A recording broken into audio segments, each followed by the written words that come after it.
when a woman loves money. I mean, this was a way to enrich her own holdings. You don't look so good. More than marriage. I don't think she liked him. Husbands better watch out. She hurt someone she was taking care of, and she did it over and over again.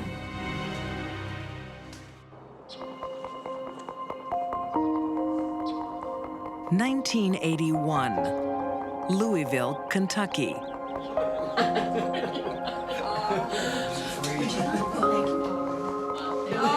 Newlyweds Pauline and Luther Rogers are celebrating a fresh start together. You look happy together. Yeah, I lucked out. They lived in a upper middle class neighborhood. Time for dinner. She was not denied anything that a woman would want or need in a marital situation. No. Here.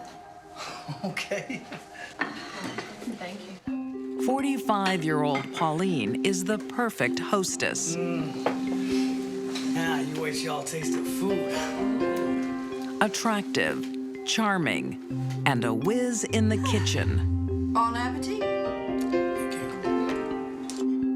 Luther saw in Pauline what everybody else saw in Pauline, a sweet, loving, devoted wife. Well, you did not lie, Luther. This is delicious.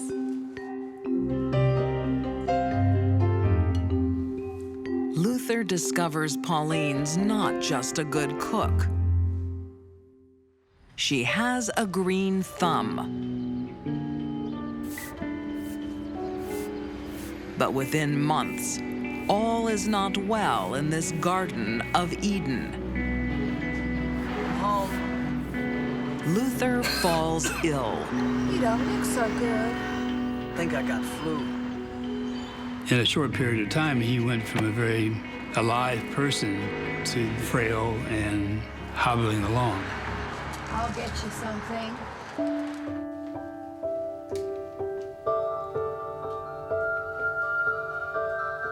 Pauline does her best to care for Luther at home.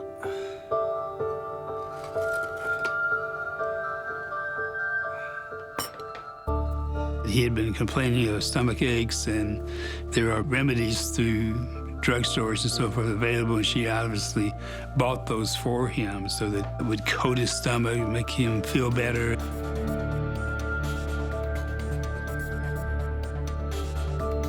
But her husband goes downhill fast.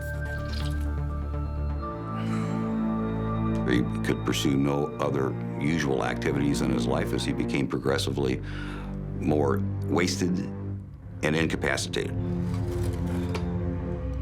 The only way she knows to soothe his sickness is with Luther's favorite dessert, strawberry ice cream. One would get the picture that she's a doting wife and trying to ease some health difficulty he had. For Pauline, it's a painful reminder of her past.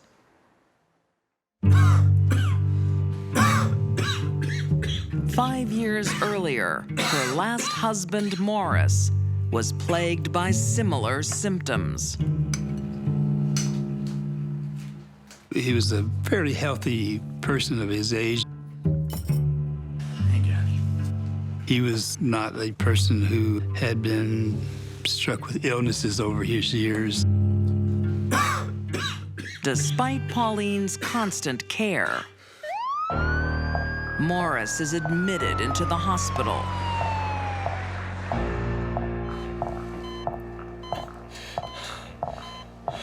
Physicians could not understand the constellation of his symptoms. The devoted wife maintains a bedside vigil. It's so sad. She hasn't left his side. Now, her next husband, Luther, is also in the hospital, with Pauline refusing to leave his side. Don't worry. We'll find out what's wrong with him. But behind this caring smile lies a sinister soul. Pauline had a lot of people fooled. Neighbors, doctors, and especially her husbands. But she wasn't what she seemed.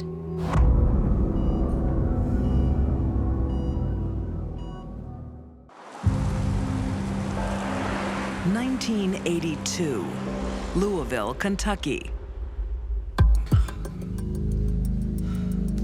Devoted wife Pauline Rogers watches helplessly as her 40-year-old husband Luther withers away. He was just cramping and doubling up, virtually on the brink of death. Can't the doctor do something? He's run some tests. He's getting us to run some more. Because of his appearance and the abnormalities in all sorts of organ systems, a huge number of tests would have been employed. I bought ice cream. Can he have any? Yeah, that's fine. He'll probably enjoy that. Pauline knows exactly how to calm her ailing husband. His favorite treat. The picture of a very attentive wife in front of health caregivers in hospital is one that's repeated.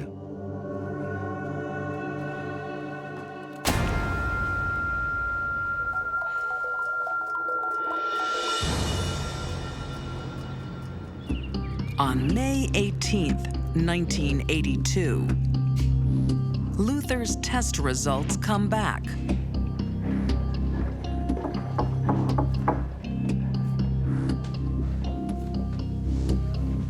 The urine testing that was done in the toxicology laboratory showed really astronomical quantities of urinary arsenic,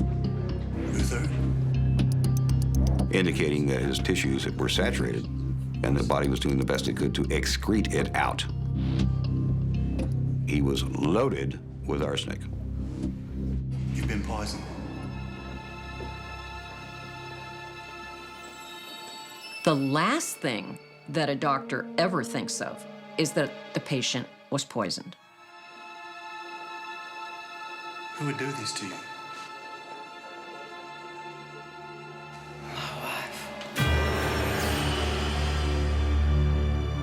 The hospital alerts authorities.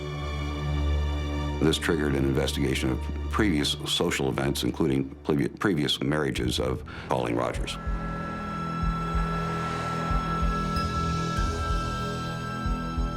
Could be any time now. What they find is that Pauline's last husband, Morris Amos, died of a mysterious illness. We decided to exhume the first husband's body and get the coroner to do an autopsy to find out the cause of death. The cause of death was poison. Morris was a generous husband in life, even more so in death. Benefits from a life insurance policy, benefits from property, which was in the marital name. This was a financial gain for her. Police wonder how two men could be poisoned under the noses of medical staff. She had to continue the poisoning in the hospital if she was going to be effective as a murderer. The answer lies in a hospital wastebasket. An ice cream container laced with arsenic. That may have been an oversight on her part, but it also could have been arrogance. She had gotten away with poisoning for so long, she stopped worrying about getting caught.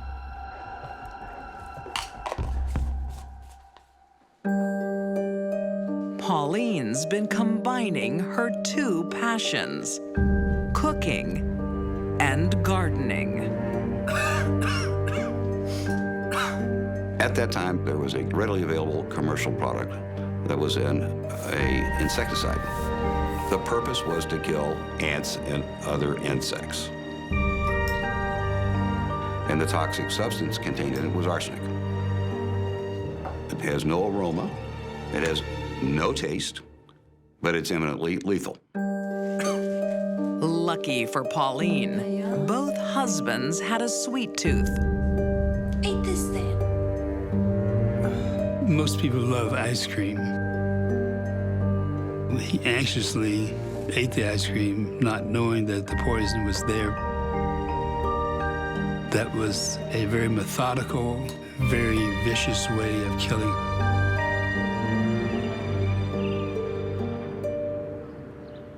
When people looked at Pauline, they saw a sweet, dutiful, devoted, nursing wife, because that's what they wanted to see.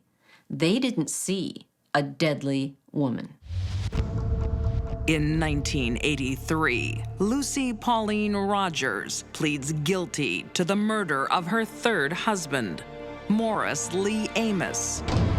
She receives 20 years in prison. I think Pauline will be a danger to society if she gets out and goes into the food preparation business.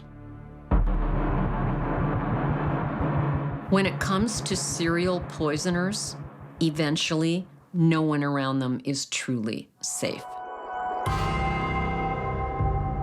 She is also convicted of the attempted murder of Luther Rogers and receives an additional 20 years. Had he lived much longer, especially with the attentiveness of his poisoning wife, he certainly would have died.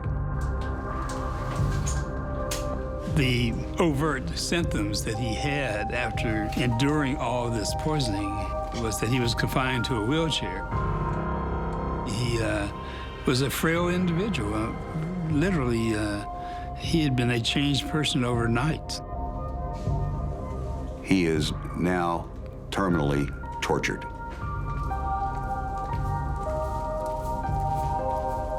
Pauline Rogers' pitiless greed spawned some good.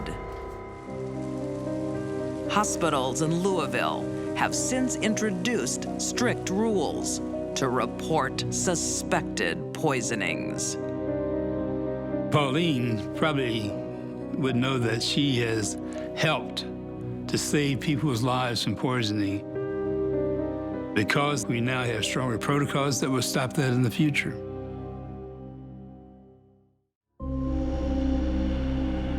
August 2008.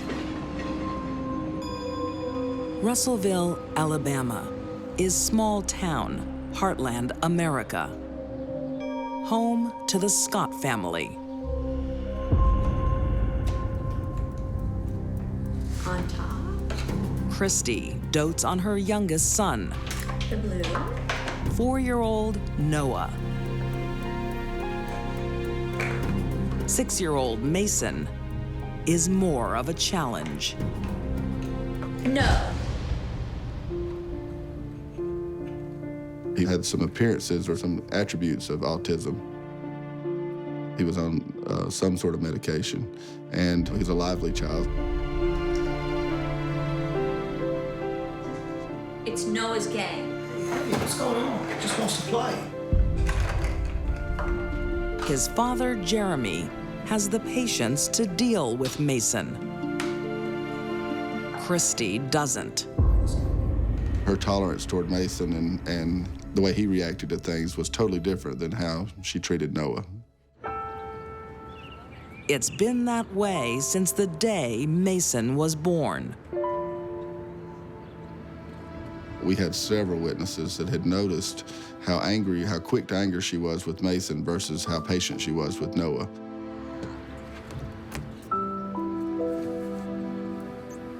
Can I have a go?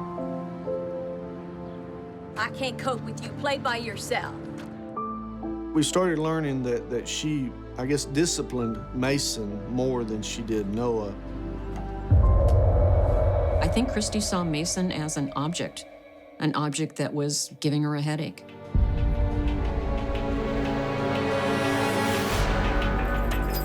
Christy's attitude to Mason is an open secret. The mom even fights with him in the schoolyard. She and Mason Scott got into a huge argument. It was so bad, and the appearance of it looked so bad. Don't you dare! Christy actually pushed Mason away from her. And school officials actually had to come and intervene. Hey, stop there! I'll take you. And had to basically separate them and walk Mason into school themselves, and she walked back to the car very angry. Other mothers might give a child like Mason special attention, but Christy just gets angry.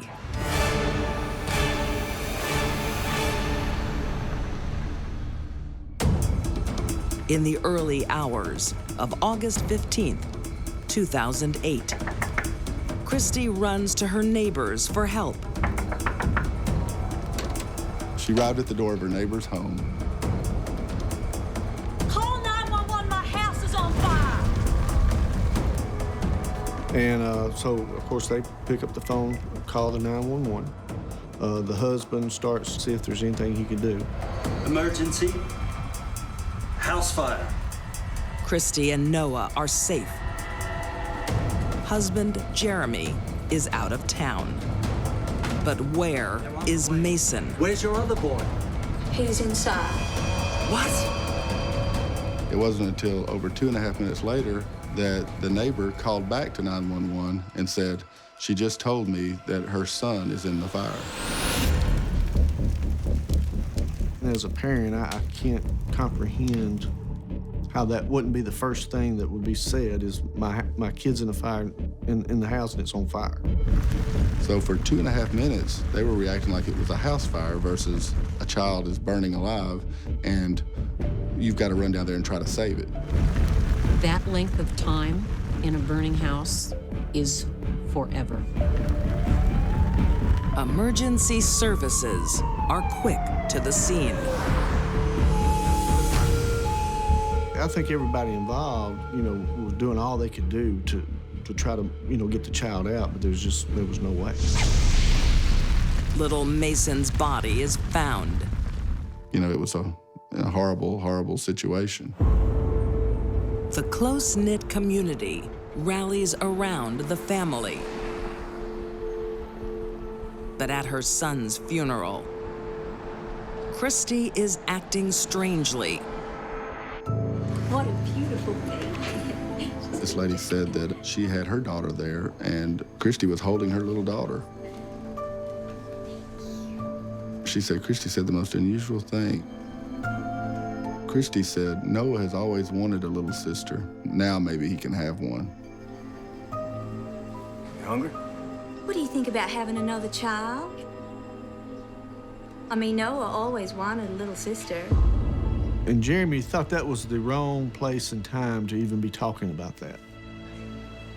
Who actually says that? Who has ever said that when their child was burned up in a fire a day or two before?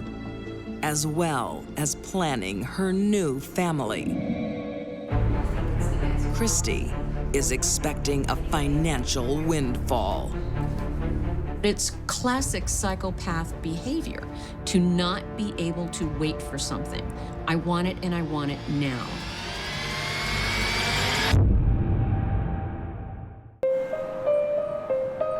In 2008, while the tiny community of Russellville, Alabama, mourns 6-year-old Mason Scott, investigators searching his fire-ravaged bedroom find something alarming.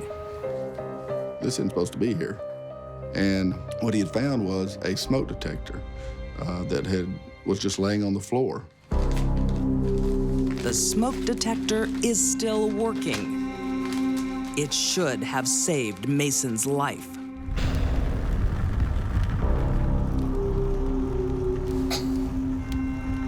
You could have wiped it off with a rag and probably put it back on the wall and it looked brand new. It looks like someone has disarmed it. The smoke detector was determined to have been pulled off the wall. I knew somebody had killed Mason Scott. Fire investigators, experienced ones, can smell an arson the way a shark smells a meal. This is now a murder case. Investigators dig deeper and discover fire and Christie go hand in hand. She did have a lot of fires in her background. There was numerous fires reported at the father's house, at the grandmother's house, and even at previous residences of Christie and Jeremy's. The vast majority of people go their entire life without ever suffering any fires. Christie had a lust for it. 3 years earlier, Christie's home catches fire twice in the same week. Arson is never proven, but where there's smoke. 2 fires in the same home just a few days apart. In my former line of work, we call that a clue. I think it's the best policy. As an insurance broker, Christie makes sure she has protection. And the day before Mason is killed, she tells her father to boost that protection. I was thinking about taking another application policy on the kids. But you got more than enough cover for them and the house. She originally had a $75,000 insurance policy on Mason. And within 12 hours of the actual fire, she had went and upped it $100,000, which made it $175,000.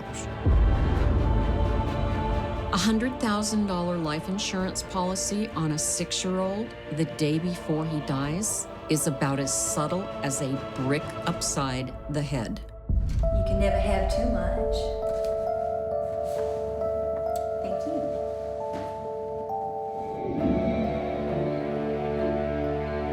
Police piece together what really happens on that hot August night. I bought your favorite dessert. Christie's husband is away. She serves Mason his last supper. There we go. His favorite dessert. Is that yummy? They say sometimes that a parent, before they kill or murder a child, will give them one of their favorite things or favorite items. And then she tucks him in. Are you ready? Ready, Mama. With an extra large dose of cough syrup.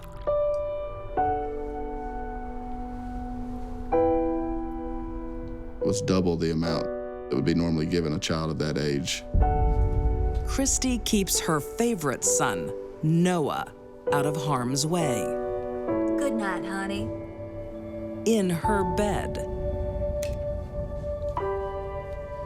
Then she ignites her wicked plan.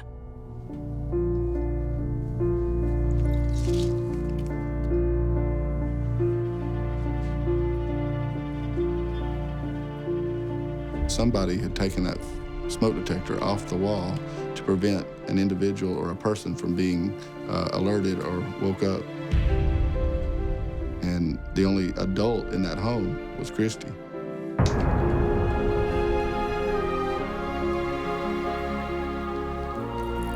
The thing that I guess that upsets me the most is just the fact that she could actually do that to a child, and then the fact that it was her child. Fire or death, it's got to be one of the most awful, painful ways. You know, she must have really, really not cared or hated her child to allow him to die in a fire. Christie Scott denies everything. I never have been more sure about somebody being guilty than I have on that trial. In June 2009, the jury agrees. Christie is convicted of capital murder and sentenced to death by lethal injection. She remains on death row. Fire did a lot for Christie. When she burned a house down, she got a new house. When she burned down her last house, she also got rid of a big problem, Mason. Christie Scott showed no mercy for her firstborn child. Just an unquenchable desire to eradicate him and boost her bank balance. It would take an incredibly heartless person to burn their child to death. I don't think Christie gave a whit for Mason.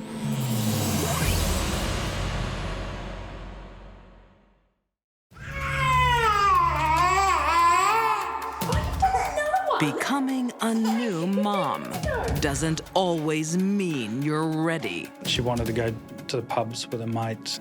That's what she wanted. Some mothers never grow up.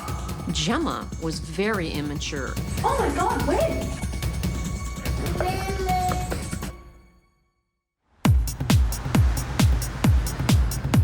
2008, Perth, Australia.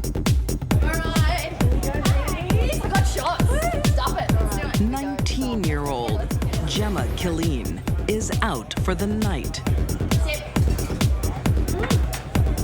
She's a very friendly girl, very outgoing, someone to party with. Like most girls her age, Gemma is looking for a good time. She finds it in 20-year-old, New Zealand-born Eddie Watiri. You've got a little band. Oh, he's gorgeous. It's a whirlwind romance. And the young couple soon moves in together.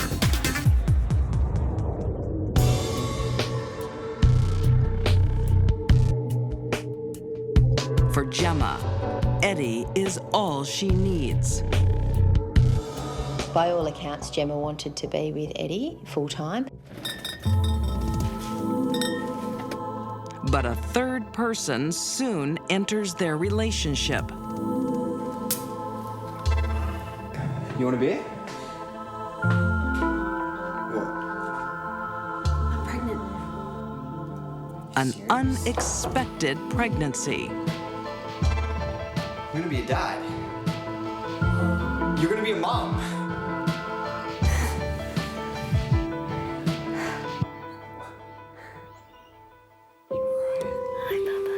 In late 2008, Eddie and Gemma are the proud parents of a baby boy, Mom, let him do Caden. It's all right. He was a bubbly young fella. Never presented too many problems for them. Gemma's mom is there to help her daughter and give her sound advice. She could still have a life, but she had to put part of that aside to take care of her son. What is going on? But Gemma soon finds being a mom is no party. Oh, you've done another one? This changed you 15 minutes ago. She wanted to be outgoing. She wanted to be out, not at home. She wanted to be with her friends, not with her son. Most young parents are stressed. Raising a baby is not easy. Nothing exciting. But balancing home life, social life, and childcare Oh my God, when? gets worked out. Are there still tickets? Not for Gemma. To add to her woes, Gemma is no longer Eddie's #1 priority. Caden is. I'm going out with the girls. The relationship itself was quite volatile. Are you serious? What about Kaden? Don't wait up. She was upset that she wasn't getting 100% of Eddie's attention. What Gemma wanted now. Gemma's demanding ways are too much for Eddie. They split up. Gemma and baby Caden move in with her mother. But Eddie is still an involved father and now considers Gemma a friend with benefits. Gemma and Eddie had an on and off relationship. Eddie is happy with a casual relationship, but Gemma wants more. Can we lie like this forever? She wanted to renew the relationship, but her former partner didn't. Gemma wanted things between her and Eddie back to the way that it was before Caden was born. The couple's priorities are worlds apart. It's my night to go out. On November 25th, 2010, Gemma is once again going out on the town. All I do is look after that stupid kid. I never get to have any fun anymore. She was clearly immature and she was selfish. I'm over this. Do you hear me? She was still trying to live out some of her teenage years. Gemma had a very unrealistic fantasy of parenthood, but it was full of responsibilities that she just did not want to deal with. The next morning, the atmosphere is frosty. Eddie has had enough of Gemma's party lifestyle. I'm sorry I was late last night. Give me a kiss. She'd arrived home back at Eddie's house at 2 o'clock in the morning. This infuriated Eddie, that she was perhaps not living up to her responsibility as a parent. In the wake of her argument with lost love Eddie, Gemma seeks retail therapy. During that time, she sent several SMS messages to Eddie, which were not responded to by him. Eddie is not answering. It's clear she became increasingly more and more agitated by his non-interest in her messages. Answer me, boss. But Gemma won't accept the silent treatment. By the end of the day, Eddie will answer her calls.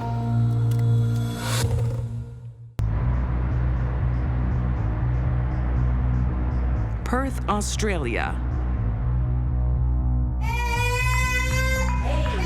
Gemma Killeen isn't enjoying her life as a young mom.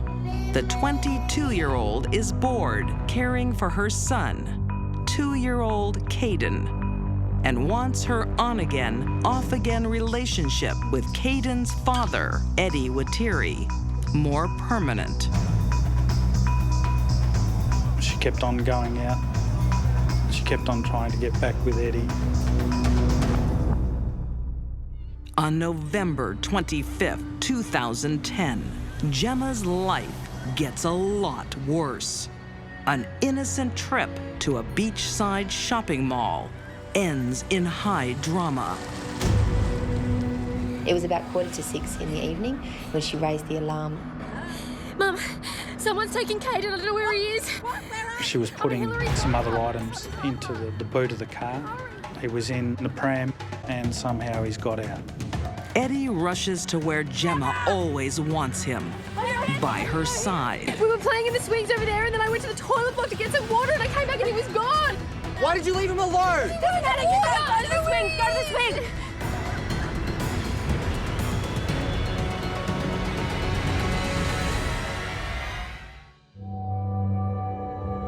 Police launch a full-scale search. They started at the shopping centre with the aid of the shopping centre security. With every passing minute, police concerns grow. The first concern was that he'd been abducted. Less than an hour after Caden goes missing, he is found. But there's no happy family reunion. It is a mystery to the grieving mother, too. She didn't give any idea of who had taken him or how he had disappeared. The police discover the answer right in front of them. Security cameras are rolling on the waterfront. The CCTV shows us the last moments of Caden's life. It captures a car parking near the water. You can see a person get out of the car. That person wanders around and stands at the driver's door.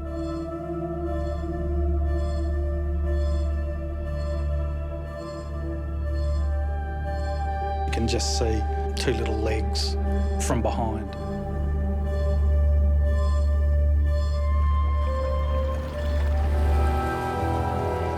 We know that her son's gone in the water and is drowning as she's watching.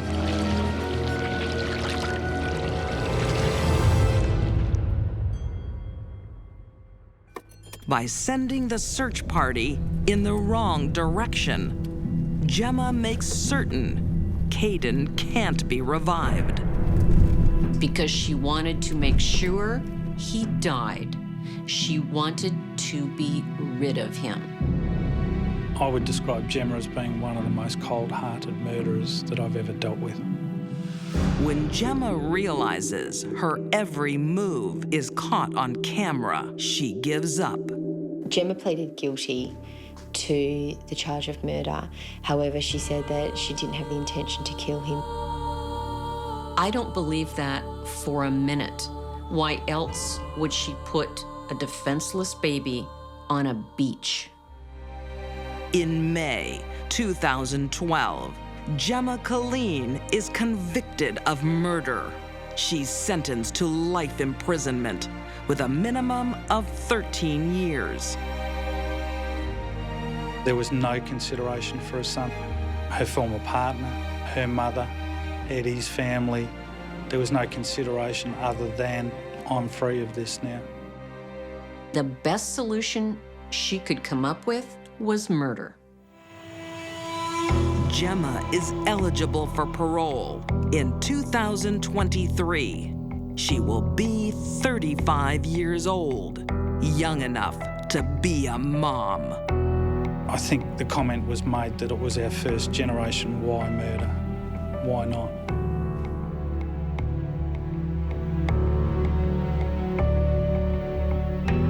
This is the saddest story.